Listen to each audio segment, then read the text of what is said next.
I don't want a husband who only earns $900 a month, I said. There was silence on the other end of the phone. Maybe my mother-in-law was shocked.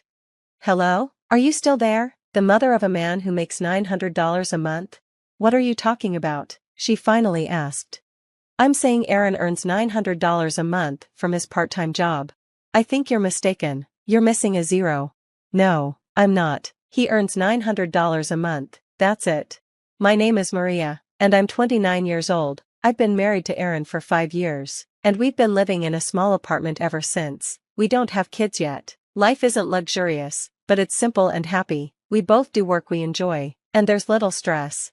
But 6 months ago, things started to change. My mother-in-law, who lives nearby, decided she wanted to move in with us.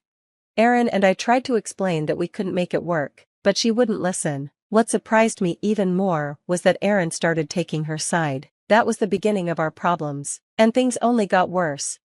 My father-in-law passed away a few years ago, so my mother-in-law had been living alone in her house. She was managing just fine, but now she claimed she couldn't stay there anymore. She said she felt unsafe and uncomfortable. But that wasn't the whole truth. Her house was old and needed major repairs. Instead of spending money to fix it, she decided she wanted to live with us. That way, she could avoid the costs altogether. When we got married, Aaron promised me we wouldn't live with his parents. Their house is only 10 minutes away, so if she ever needs help, we can always be there. Besides, my mother-in-law has never liked me. Even before the wedding, she'd make snide comments about me. Now, whenever we talk, she still throws in little jabs. If we lived together, I know she'd become even harder to deal with. Recently, she quit her part-time job and is now unemployed. If she moved in, we'd have to cover her expenses too, and with our current finances, we just can't do that. But she doesn't seem to care. Don't act so proud when my son is the one supporting you, she snapped. I told her I work from home and contribute financially too, but she ignored me. She kept insisting that Aaron's income was enough to live well. The truth is, we can't survive on his income alone. I asked her if she even knew how much Aaron makes each month. Of course I know, he's my son, and you're lucky to have a husband who's so successful, she said confidently. Really? I asked. If Aaron's part-time salary was so impressive, then she clearly didn't know the reality of his earnings. My mother-in-law spoke to me in her usual condescending tone. I'll take care of the housework so you can go to work. You're not managing the finances well when my son makes so much money. You must be a big spender, aren't you? No, I've told you before, I work from home. I'm not a spender. I work hard and save money, I said firmly. Well, money aside, this apartment is too small for 3 adults, she added casually. So, I replied, exactly, that's why we can't live together. But she just shrugged. Then why don't you move to a bigger place, or maybe buy a house?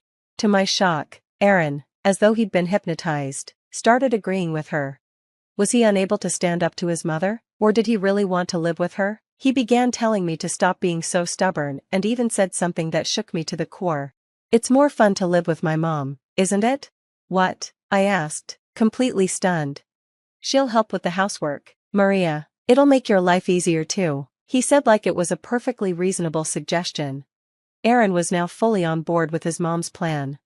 I didn't know what to do. I resisted for as long as I could, but then he did something drastic.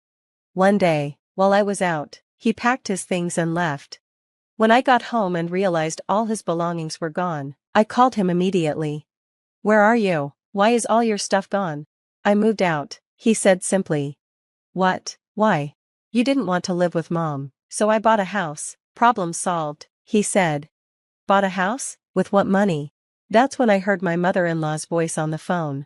That's right, Aaron and I will live in the new house together for a while. Maybe you can join us later, after you've had time to think things over. By the way, can you even afford to stay in that apartment on your own? You should be grateful. I hung up. I could hear her sarcastic remarks as I ended the call, but I didn't care anymore. A house? They're lying. There's no way they could afford a house with their financial situation. I didn't even want to know where they went. I realized then and there, I can live on my own. I don't need my husband or his overbearing mother. I'm capable of supporting myself, and that's all I need right now. I had been paying the rent with my own money from the beginning, so I wasn't worried about managing without my husband. In fact, I started seriously thinking about divorce. A few days later, I got a surprising phone call. "Hey, Maria, it's your brother, Tom. Long time no talk. Did you know Aaron and his mom are at my house?"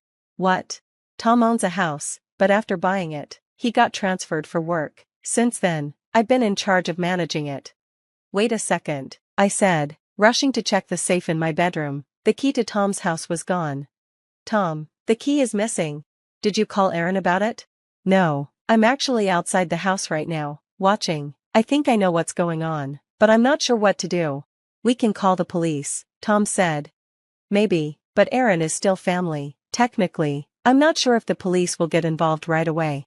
"You're right, don't worry, I'll handle it in a couple of days. Can you wait a bit?" "Okay, let me know if you need anything from me."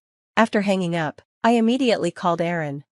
"Oh, I hope you're feeling sorry now," said my mother-in-law when she answered the phone. "Where are you?" I asked. "Oh, you don't sound sorry at all," she sneered. "Where are you?" I repeated. "I don't need to tell you anything. You must be desperate without my son's $9,000 monthly salary," she said smugly. $9,000 salary? Who are you talking about?" "Of course, Aaron. My son has enough money to buy this wonderful house," she replied, laughing. I couldn't help but laugh too. "What's so funny?" she snapped. "Aaron said he'd divorce me if I didn't listen to him." "That's fine with me," I said. "How stubborn are you? If he leaves you, you won't survive on your own."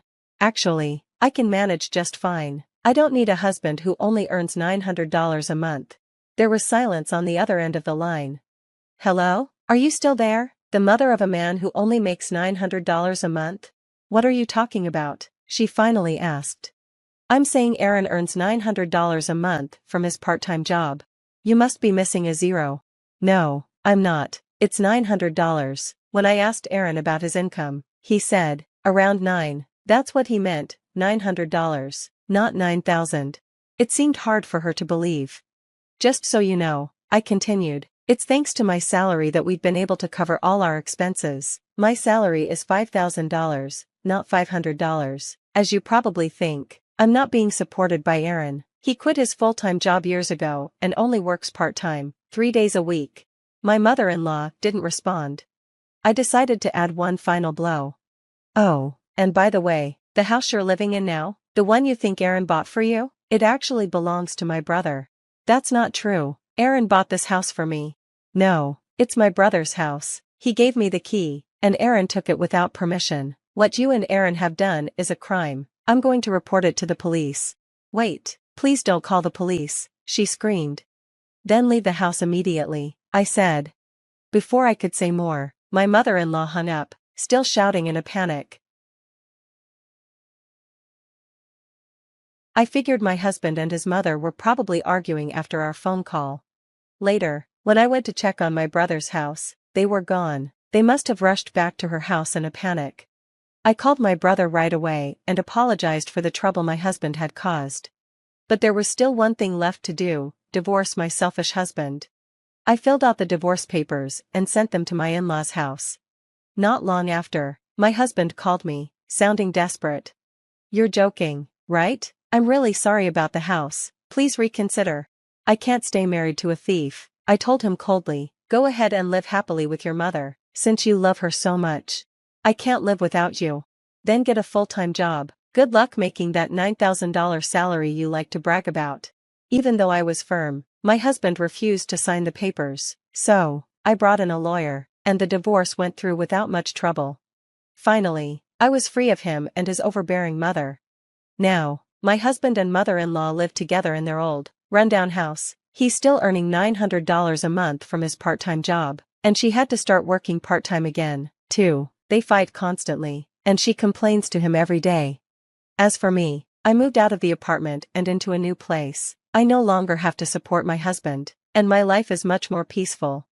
I've been able to focus more on my work from home, and my income has been steadily growing. Soon, I'll save enough to buy a house of my own. Looking back, my husband didn't appreciate his own situation. If he had thought about it properly, he would have realized how lucky he was to have me, but he didn't, and now he's stuck living with his mother, struggling to make ends meet. I'm glad I divorced him. My life is better now, and I'm finally free to enjoy my peace and independence. Thank you for watching. Please subscribe to the channel if you like. See you in the next video.